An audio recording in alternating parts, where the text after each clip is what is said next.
కాంగ్రెస్ ప్రభుత్వం ప్రజల సంక్షేమం కోసం పనిచేస్తుందని రూరల్ ఎమ్మెల్యే భూపతి రెడ్డి అన్నారు. విద్యార్థులకు, రైతులకు అన్ని వర్గాల ప్రజల అభివృద్ధి లక్ష్యంగా ప్రభుత్వం పనిచేస్తుందని తెలిపారు. త్వరలో రైతులకు రైతు భరోసాతో పాటు అర్హులైన వారికి రేషన్ కార్డులను అందిస్తామని తెలిపారు. ప్రతి చిన్న విషయానికి ఆఫీసుల చుట్టూ తిరగకుండా డిజిటల్ కార్డును తీసుకొచ్చి ప్రజల సేవలను మెరుగుపరిచే విధంగా చేస్తామని అంటున్న ఎమ్మెల్యే భూపతి రెడ్డితో మా ప్రతినిధి శ్రీనివాస్ ఫేస్ టు ఫేస్. అని చెప్పేసి కూడా రూరల్ ఎమ్మెల్యే భూపతి రెడ్డి చెప్తున్నటువంటి పరిస్థితి ఉంది. ఈ రోజు నిజామాబాద్ లో ఒక సమావేశమై ఏదైతే కాంగ్రెస్ సంబంధించినటువంటి పథకాలకు సంబంధించి వెల్లడించిన నేపథ్యం మాట్లాడదాం. ఒకసారి ఎట్లా అభివృద్ధి చేస్తున్నారు కాంగ్రెస్ అనే అంశం సార్ చెప్పండి. మొత్తానికి 6 గ్యారెంటీలు అని చెప్పేసి దాదాపుగా చాలా మట్టుకు కూడా సక్సెస్ అవుతున్నాయి. దాంట్లో 1-2 కూడా ఇప్పటివరకు కూడా అది ఇంకా ఇంప్లిమెంట్ కాని పరిస్థితి. మరి మహిళలకు సంబంధించిన 2500 చాలా మట్టుకు కూడా ఇది రాజకీయంగా ప్రస్తుతం అయితే ఒక రంగు పులుముకుంది. మీరు ఏం చెప్తారు? కాంగ్రెస్ పార్టీ అన్నది అల్లటప్ప పార్టీ కాదు, ఒక జాతీయ పార్టీ. మరి 100 సంవత్సరాల చరిత్ర ఉన్నటువంటి పార్టీ. మరి ఒక మాట ఇచ్చిందంటే ప్రజలకు ఖచ్చితంగా నిలబెట్టుకుంటుంది. ఎందుకంటే తెలంగాణ ఇచ్చినటువంటి పార్టీ, స్వాతంత్రం తెచ్చినటువంటి పార్టీ. మరి వాళ్ళ సరే కొన్ని ఆర్థిక ఇబ్బందులు ఉన్నాయి. గతంలో చేసిన ప్రభుత్వం మొత్తం ఆర్థికంగా రాష్ట్రాన్ని దివాలా తీసినటువంటి సందర్భంలో ఇవాళ మనం అన్నీ కూడా క్రోడీకరించుకొని ఒకటిగా సరిదిద్దుకుంటూ మరి చెప్పిన మాట మీద ఉండడానికి అన్నీ చేస్తూ ఉన్నాం. ఇవాళ మహిళలకు 200 యూనిట్ల కరెంటు ఫ్రీ ఇవ్వడం కానీ, ఆర్టీసీ బస్సు ఉచితంగా ప్రయాణం కానీ, 500 రూపాయలకు సిలిండర్ కానీ, మరి రైతులకు రుణమాఫీ చేసినాము, బోనస్ ఇచ్చినాము 500 రూపాయలు. అదే ఇవాళ రైతు భరోసా కూడా 12,000 ఇవ్వబోతా ఉన్నాము. మరి పేదవారికి సన్న బియ్యం ఇస్తూ ఉన్నాము, రేషన్ కార్డులు ఇస్తూ ఉన్నాము.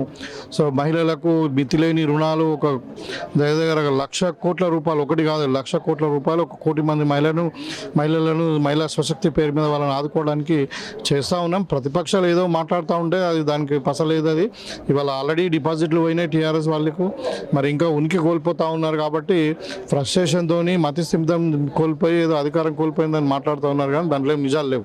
సార్ ఒకటి చెప్పండి, ఇప్పుడు రైతు భరోసా సంబంధించి కూడా ఇప్పుడే ఆల్రెడీ దాన్ని క్లియర్ చేశారు. అంటే సంక్రాంతి తర్వాత ఇస్తా అంటున్నారు. రైతు రుణమాఫీ కూడా చాలా మట్టు ఇంకా రాలేదని కూడా రైతులు ఆవేదన వ్యక్తం చేస్తున్నారు.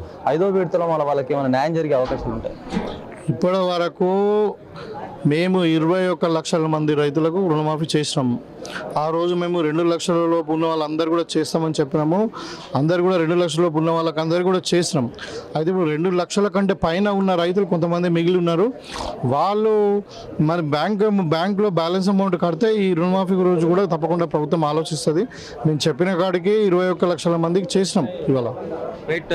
మెయిన్గా ముఖ్యంగా చాలా రోజుల నుంచి ఎదురు చూస్తున్నటువంటి ఏదైతే ఫ్యామిలీస్ కూడా రేషన్ కార్డు గురించి చాలా ఎదురు చూశారు. అది ఇప్పుడైతే నిన్న మంత్రివర్గ సమావేశంలో సీఎం రేవంత్ రెడ్డి సైతం చెప్తున్నారు. మరి ఇది ఎంత లోపల అది బయట మొత్తం కంప్లీట్ అయ్యే అవకాశాలు ఉంటాయి? అదే 26వ తారీఖు జనవరి తర్వాత మేము అందరికి కూడా గత 10 సంవత్సరాల నుండి వెయిట్ చేస్తున్నటువంటి రేషన్ కార్డులు ఇవాళ అందరూ కూడా ఇద్దామని అనుకున్నాం. పాత రేషన్ కార్డులు అన్నీ కూడా తీసేసి ఫ్యామిలీ డిజిటల్ కార్డు కింద ఇస్తున్నాము. తప్పకుండా అందరికి ఇస్తాము 26 జనవరి తర్వాత. Right, thank you. ఇది పరిస్థితి. మొత్తానికి కూడా అదైతే కాంగ్రెస్ చేసినటువంటి ఏదైతే హామీలు ఖచ్చితంగా కూడా అవి హామీలు ఇంప్లిమెంట్ అయ్యే విధంగా కృషి చేస్తుంది. కొన్ని ఆర్థిక సమస్యలతోటి చాలా భారం ఉంది కాబట్టి అది ఒక్కొక్కటి తర్వాత కూడా ఖచ్చితంగా ఏదైతే ఇచ్చినామో మాట అది ఖచ్చితంగా నిలబెట్టుకుంటామని కూడా భూపతి రెడ్డి చెప్తున్నటువంటి పరిస్థితి. కెమెరామెన్ సందీప్తో శ్రీనివాస్, 4 Sides TV, నిజామాబాద్ నుంచి.